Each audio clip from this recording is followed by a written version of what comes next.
The new Chase Sapphire Reserve is officially here, and while this card is clearly built for the top earners and spenders amongst us, I want to see if there's an opportunity for normal people like you and I to own this card and still get enough value from it for it to make sense to experience some of those elite perks and benefits. We're going to explore everything new with this card and answer that question right now.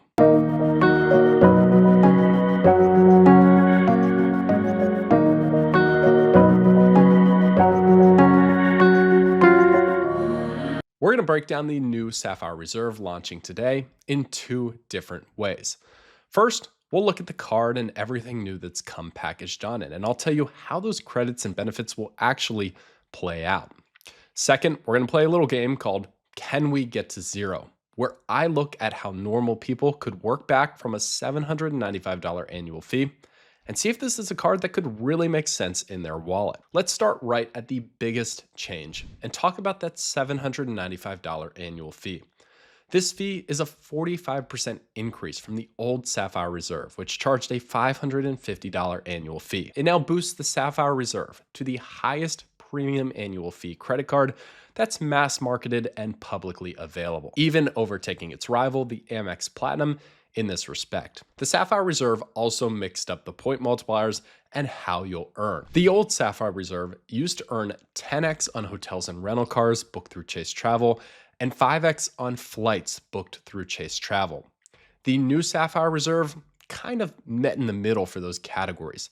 Now you'll earn a flat 8x on all Chase Travel purchases. A little bit worse for hotels and rental cars, but certainly a big boost for people who would consider booking flights through Chase's own portal. If you want to go outside the portal now, you'll earn 4x on flights and hotels. This is great for flights and probably not as good of a multiplier on hotels as you would get on some other hotel-specific cards. Still, it's nice if you want to get your status and your points through Chase honored. The Sapphire Reserve keeps the 3x back on dining and also offers 1x on everything else. The big takeaway that is going to impact old Reserve card holders here is the loss of the flat 3x on all travel-related purchases. Some people had really specific ways that they would use this for tolls, public transportation, all categorized as 3x.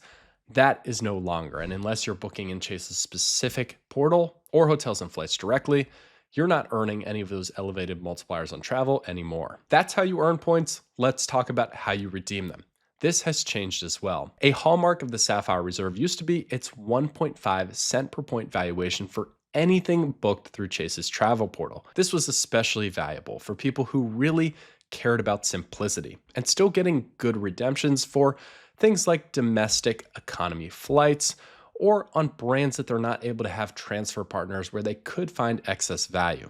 That is completely out the window, and Chase has replaced this with their new points boost concept. The new way of booking will now value every redemption at a 1 cent per point valuation. However, there will be specific redemptions flagged, typically for those higher end flights where you're booking premium cabins or probably higher end hotels where you'll get a points boost and be able to redeem your Chase points at a 2 cent per point valuation. I think this concept will look something like what you see on the screen now, where Chase will flag a few different properties and offer a point boost specific to a number of different hotels and brands.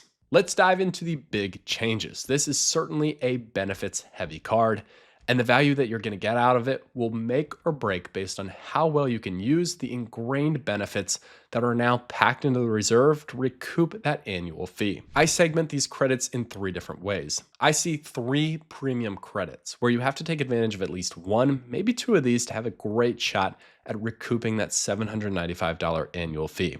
Then I see a whole bunch of different secondary credits, ones that won't be marketed quite as much by Chase, but still you'll need to assemble a number of these to get over that hump and start seeing positive effective value. Then there are the conditional credits, where Chase now has instituted a 75,000 point floor that if you pass that, you'll unlock this set of credits, which are really just icing on the cake. However, they of course won't apply to many people. Let's dive into the 3 premium credits, the big ones that come with the card. The first one that remains is a $300 travel credit. This is a massive win for fans of the Sapphire Reserve, as the rumors were that this may be coming off the card. However, it sticks, and it's known as the most flexible travel credit of all travel credit cards, and I can't disagree with that. It's applied to your first $300 in travel spend, both in or outside of the portal, and it effectively makes this card a $495 effective annual fee card just right from the start. There's now a new $500 credit for stays booked at Chase's hotel collection called the Edit. This is divided in semi-annual credits, broken down into $250 increments, and you have to book at least a 2-night stay at an Edit property to qualify. This is essentially Chase's version of American Express's fine hotels and resorts. Now, Edit properties are very nice, and Frequent Miler did a study where it broke down the price of about 10 different Edit hotels and showed you, including taxes and fees, what that would be for a 2-night stay. If you're thinking about this credit, understand that you're likely paying those prices to get into those rooms before that credit then gets applied. Great benefits of Edit properties, though, are it comes with daily breakfast for two, a $100 property credit, which can be used at spas, more dining, and other things specific to that property, room upgrades, and early check-in and late checkout. The last premium credit is a $300 Sapphire Reserve exclusive tables credit. This is again broken down into two 150 semi-annual credits and applies to reservations booked through Sapphire Reserve exclusive tables. However, watch out. These restaurants are few and far between. In fact, they're only located in 26 of the United States' biggest cities at this point.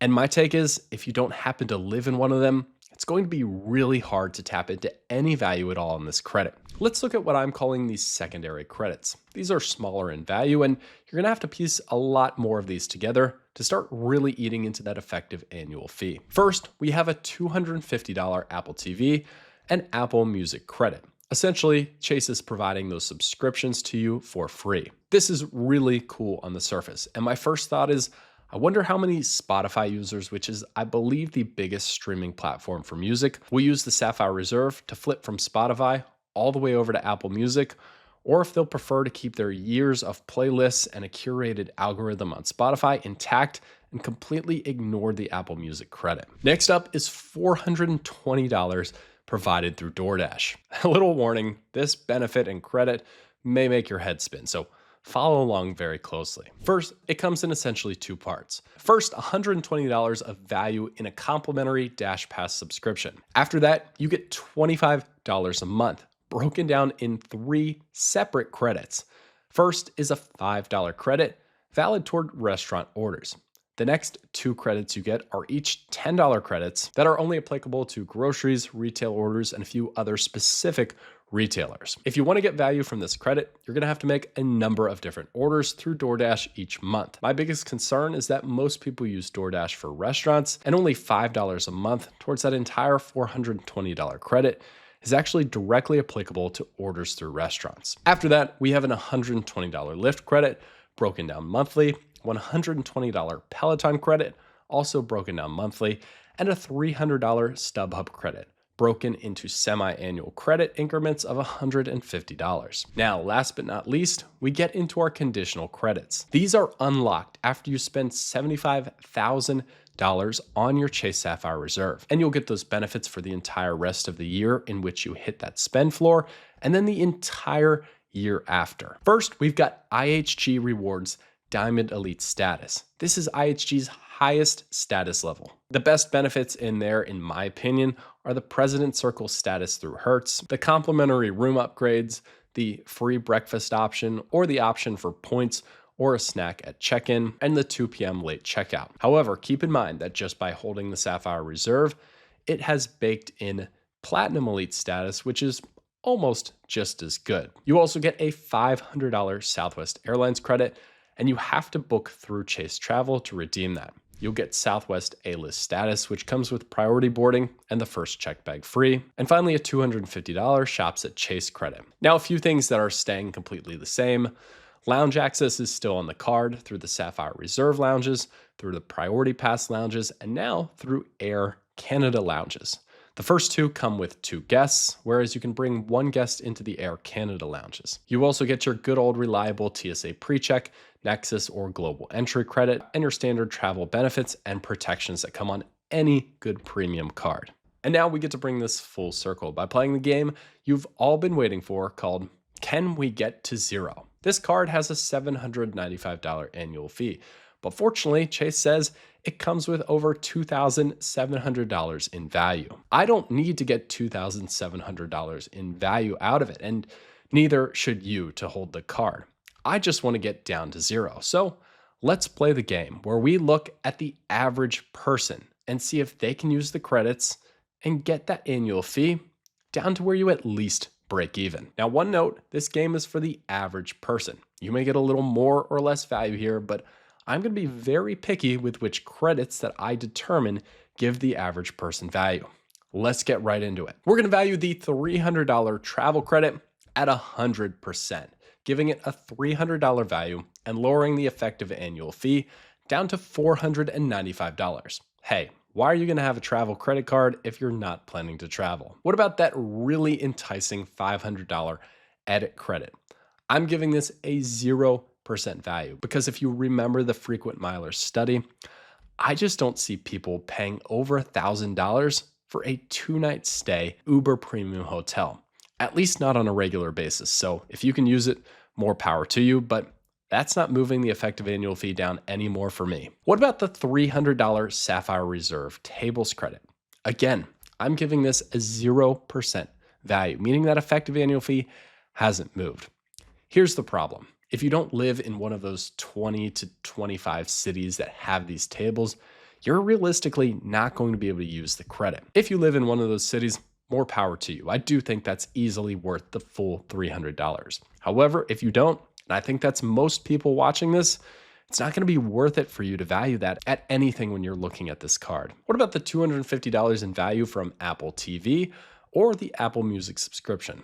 I think it's fair that most people will tap into some of those shows or at least maybe move their music streaming over there and be able to save some money. So I'm giving this a fair 50% value. That makes it worth $125 and drops the effective annual fee to $370. How about the $420 DoorDash value?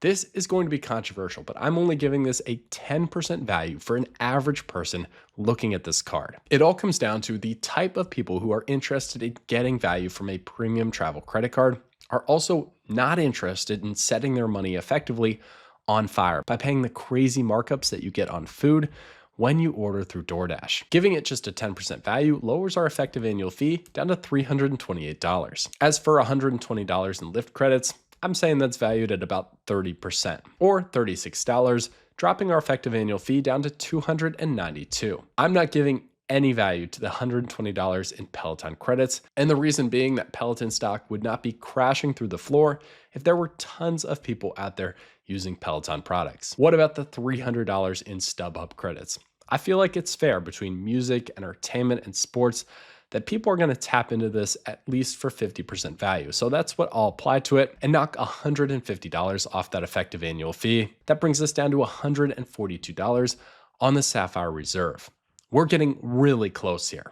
All right, we can't forget about lounge access. This could go wildly in a number of different ways, but I think it's fair to say 3 visits each year at $25 in value gets you to $75 off the effective annual fee. That brings us down to $67. As for TSA PreCheck, this is an $120 credit that will last you for 5 years. That's a 20% or $24 value a year. That takes us down to $43 for this card. Now, what about those conditional spending benefits? The ones where if you put over $75K on the Sapphire Reserve. Sorry, I'm not giving those any value because the number of people spending that much on this card is going to be ridiculously low. Now, we are fresh out of benefits and we're looking at a $43, by my calculation, effective annual fee. Now, there are some other intangible benefits, ones that are really hard to put a dollar amount on. That might be the automatic IHG status, those elevated point multipliers, and some of those travel protections and benefits that come standard on many premium cards. How much do you value those? Is it more than $43 crossing you into the positive territory? That's for you to decide. Everybody's going to value all of these slightly differently. However, I bet a lot of you aren't too far off of that $43 number to hold this new version of the Sapphire Reserve. And that makes the big question. Would you pay $43 for one of the most premium credit cards available? I don't think it's going to be the craziest thing to do, especially for the insane sign up bonuses that will likely accompany the launch of this card. So check the link below in the description and see what Chase is offering you to celebrate the big launch. Regardless, the Sapphire Reserve has brought on a new world of credit cards. And while I'm certain most people will not like the new Sapphire Reserve, I don't know if it's going to be enough to break people. But I think there's still going to be more changes to come in this new credit card world. So stay locked onto this channel and subscribe if you want to see how the Sapphire Reserve really plays out and you want to keep up to date with everything that's going on in this world. Thanks so much for watching, and go ahead, let me know in the comments what you really think about all of this.